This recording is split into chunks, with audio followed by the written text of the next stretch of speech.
It seems like I've been doing it for months, but we are working with Vanity Fair, drawing their best dressed Hall of Fame, or 5 people from their Hall of Fame for their best dressed list. And it's the dream gig. It's really been fascinating from the start when we were trying to decide who would be great to draw. And then we've done 2, or I've done 2 in, no, let's start again. We've done 2 in Paris, 2 in New York, and 1 in London.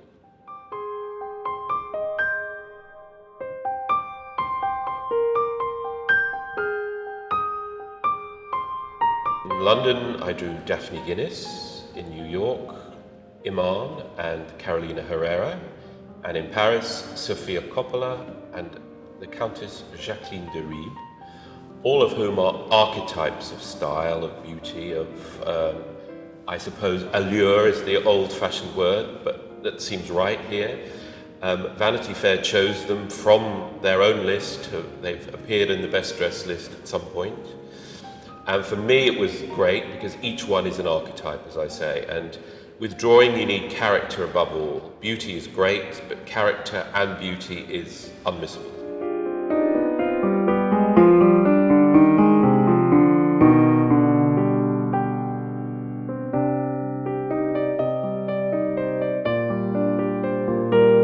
I never play favourites. Look, honestly, this has been a dream job for me.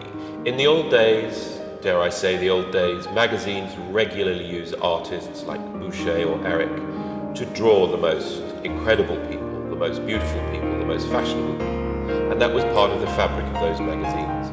And today it's very, very rare. So I salute Vanity Fair for wanting to do this with drawing. Of course, they could have done it with photography brilliantly, but somehow drawing adds another element. I hope it adds a timeless element. That's one of the things drawing can do.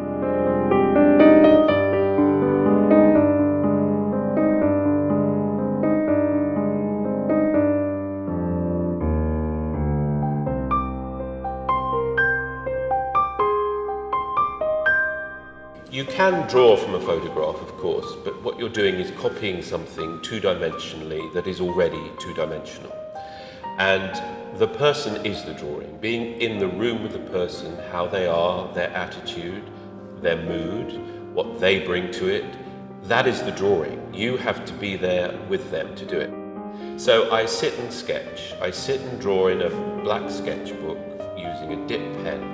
And what I try and get to is the essence of that person as they appear to me in the fairly limited time we have together.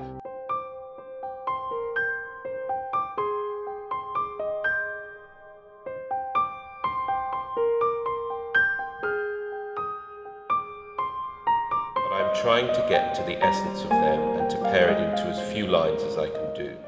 For me, the more I do, the worse it gets. So it's an imprint, really. It's a sort of sense memory of them. And I just keep drawing. I mean, the great thing for me is when people say, wow, you did it in so few lines. Well, I didn't. For every drawing that works, there's 10, 20, 30 that were terrible. Trees die in the name of this, and I'm ashamed to say it. But in the end, I want it to look effortless. And the effort is making it look effortless. That's without the vocal, do you? The vocal is too much. It's a touch of color.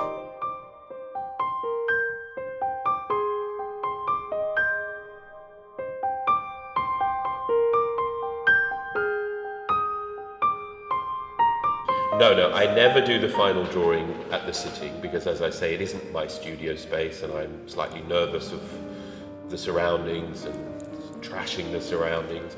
I also never show the person, the sitter, what I'm doing because I have to be confident. I have to know that it's as good as it can be before I show anyone what I want them to see. I never let them see the sketches. You quite often get people sort of straining to look upside down or something.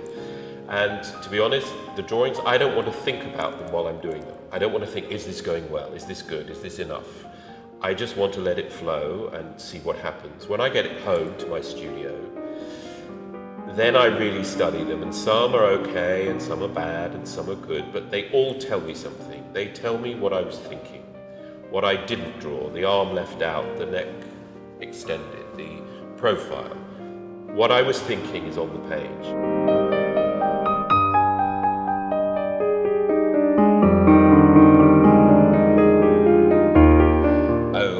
do Daphne Guinness in Claridge's, which gig of the century is my London home now. I'm sort of joking, but I am actually a fashion artist in residence at Claridge's. And it's the greatest hotel in London, and everybody envies me but don't, because I envy myself over this. I get to draw some of their most celebrated guests, and actually it was the right place to draw Daphne, because she lived there for a while.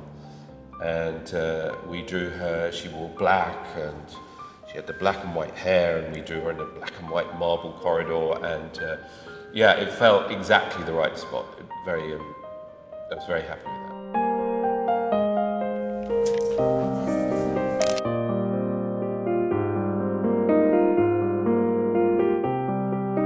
Now, I think, to be honest, it was the rise of the great kind of superstar photographers in the 60s, the Baileys, the Duffys, the Terence Donovans, the photographers who became the story in a way. And they were young, and London was the centre of the universe. And in a way, that was the beginning of the end of fashion illustration as a mainstream and a mainstay in magazines. But of course, it wasn't the end of fashion illustration. Fashion illustration finds its own way. It's like water finding its level. You see it everywhere.